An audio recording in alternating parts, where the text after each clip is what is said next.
during the 1980s, I was privy to the releases of Robocop and the Terminator, two of the very best sci-fi action movies the genre had ever seen. Of course, when I found video games based on the two, I was quite drawn to those as well. Data East released the unforgettable Robocop arcade game in 1988, and the Terminator saw some solid representation on home consoles.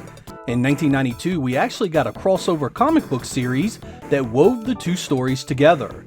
This was supposed to be the beginning of a new tangent of films as well, but that never materialized.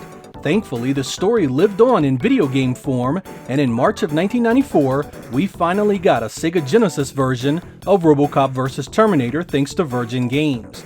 In this episode, we're going to take a look at that, as well as a few other versions of this game, and find out what all the fuss was about.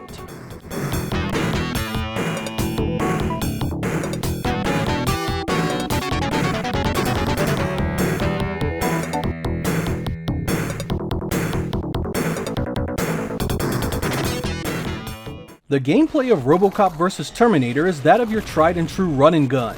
It has some light platforming elements as well, but you'll spend the majority of your time with both feet planted and guns blazing. Those guns play a pretty big role in the gameplay here. You can get homing rockets, grenade launchers, laser pistols, and flame cannons, carrying up to 2 at any given time and switching them on the fly. Level design is multi-tiered and usually requires you to do a bit of exploration, climbing ladders and searching rooms, particularly those stages that have secondary objectives like rescuing hostages.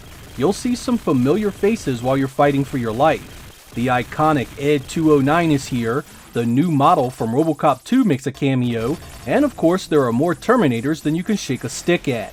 The story is loosely based on the Frank Miller comic series and actually makes Robocop the reason why the AI that controls Skynet exists at all. You must right this wrong and give humanity a fighting chance to survive and bring down the very thing you unwittingly helped create. Robocop vs. Terminator is of course a one-player title with no additional modes, though it does have multiple difficulty settings to extend its replay value.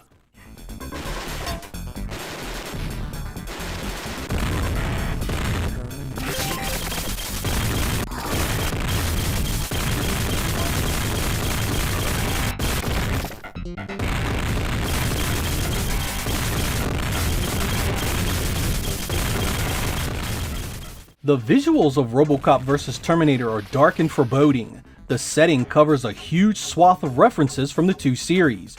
You have modern day areas that take place in the city, OCP headquarters and construction sites, as well as futuristic stages that depict the war-torn ruins left by decades of conflict. Most of the details in these stages are quite good, and there is usually a lot of variety that set them apart. The sprite work is killer, literally. They are large, well-defined, and there is plenty of gore with each kill. Human-based enemies explode in a shower of blood, and even those enemies taking shelter spray curtains red when they die. This hyper-violence is true to the source material and a welcome addition, lending a bit of authenticity to the license. Some of what you see here has been recycled from the assets of the Terminator for the Sega CD. I recognized a few enemies, a few environment details, and the engine itself is clearly of the same source code. This is a good thing because I love that entry as well.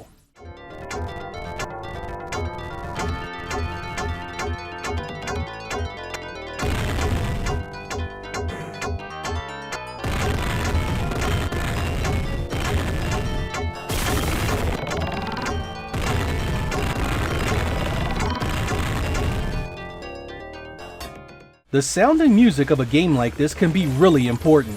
From Robocop's iconic voice to the music that drives the chaotic gameplay, you really need to nail these aspects for it to be a memorable experience. Unfortunately, Virgin Games chose to use the GEM sound driver, in what was set to be a monumental screw-up.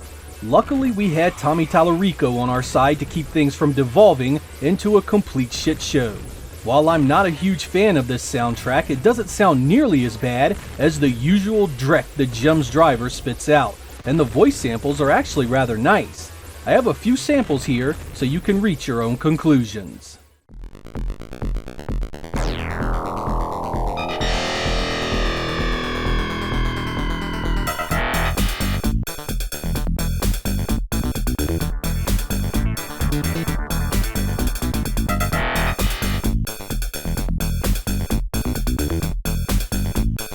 Terminator.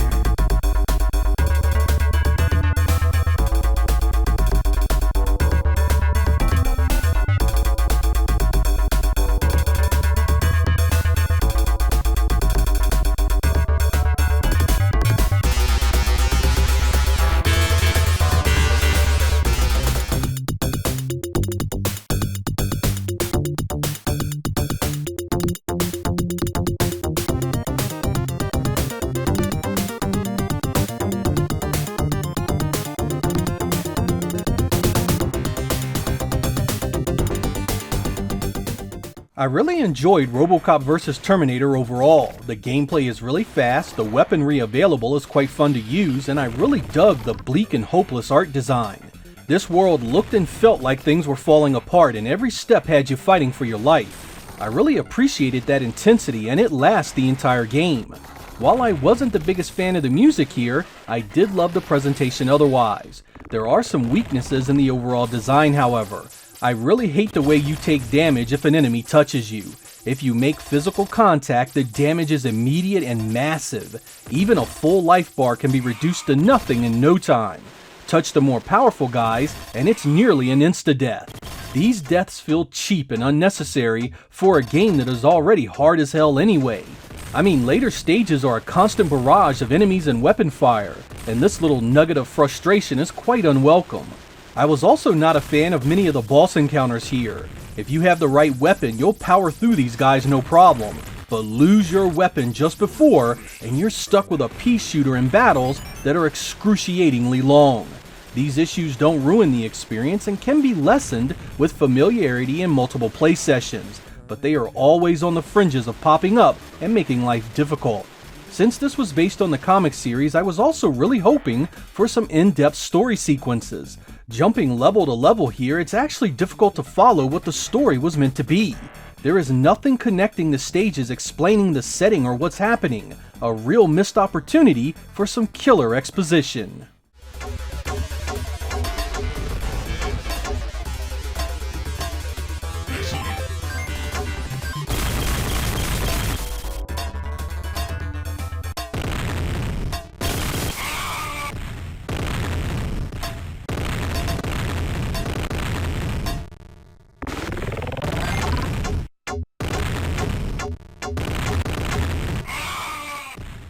The Genesis wasn't the only console to get a Robocop vs. Terminator.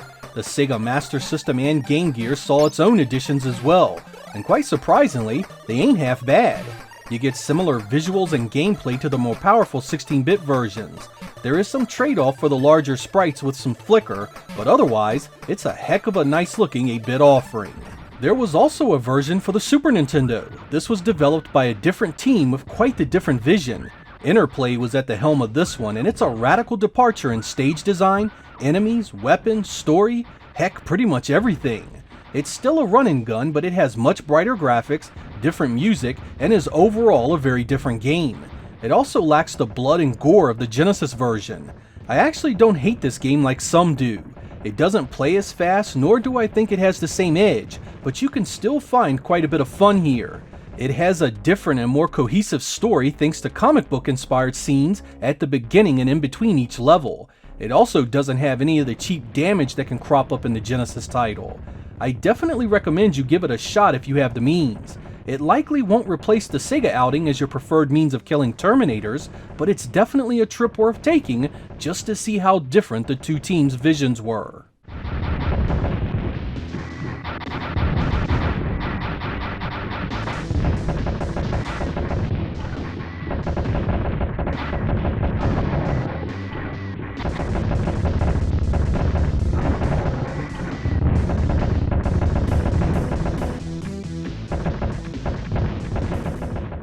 Robocop vs. Terminator for the Genesis is perhaps a prime example of everything that was good about the 16-bit era.